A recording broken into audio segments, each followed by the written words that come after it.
Hi guys, day 2 of Ireland series. ఈరోజు వీడియోలో మనము టైప్స్ ఆఫ్ వీసాస్ గురించి డిస్కస్ చేసుకుందాము. సో ఫస్ట్ వన్ వచ్చేసి స్టూడెంట్ వీసా స్టాంప్ 2.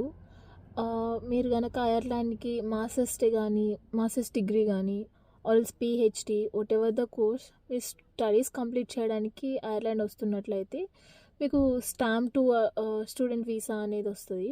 ఈ స్టాంప్ 2 వీసా అనేది ఎన్ని ఇయర్స్ వ్యాలిడ్ అనేది మీ కోర్స్ డ్యూరేషన్ బట్టి వేస్ట్ చేసుకుని ఉండిద్ది. మీ కోర్స్ అయిపోయిన తర్వాత జాబ్ సర్చ్కి 2 ఇయర్స్ స్టే బ్యాక్ వీసా ఉండిద్ది, జాబ్ సెర్చ్ చేసుకోవచ్చు.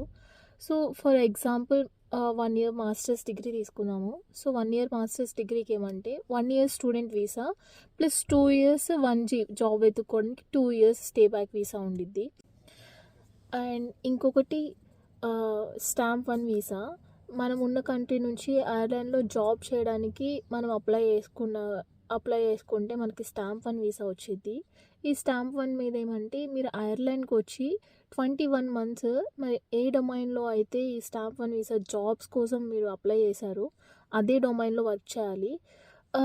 ఈ 21 మంత్స్ స్విచ్ అవ్వడానికి ఉండదు. ఇఫ్ ఇన్ కేస్ మీకు జాబ్ వచ్చినా రాకపోయినా మీరు గవర్నమెంట్కి ట్యాక్స్ అనేది పే చేయాల్సి ఉండిద్ది ఈ స్టాంప్ 1 వీసా మీద మీరు వచ్చినప్పుడు.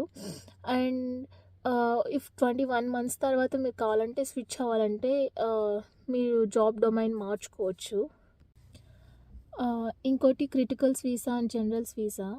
ఎవరైతే సాఫ్ట్వేర్ డెవలపర్స్గా కానీ లేదా data scientist, cyber security engineers, doctors, nurses, any financial specialists ఈ డొమైన్లో ఎవరైతే వర్క్ చేస్తున్నారో వాళ్ళు క్రిటికల్స్ వీసా కిందకి ఎలిజిబుల్ అవుతారు.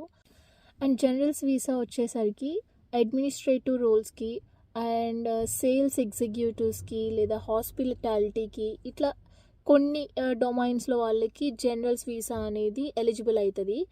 ఇక్కడ ఈ క్రిటికల్ స్కిల్స్ వీసా మీద కనుక ఒక 2 ఇయర్స్ మనం ఐర్లాండ్లో ఉంటే సిటిజన్షిప్కి అప్లై చేసుకోవచ్చు. అదే జనరల్స్ వీసాలో అయితే 5 ఇయర్స్ ఆ వీసా మీద మనము ఐర్లాండ్లో ఉండాల్సి ఉండిద్ది. 5 ఇయర్స్ తర్వాత సిటిజన్షిప్కి ఎలిజిబుల్ అవుతాము.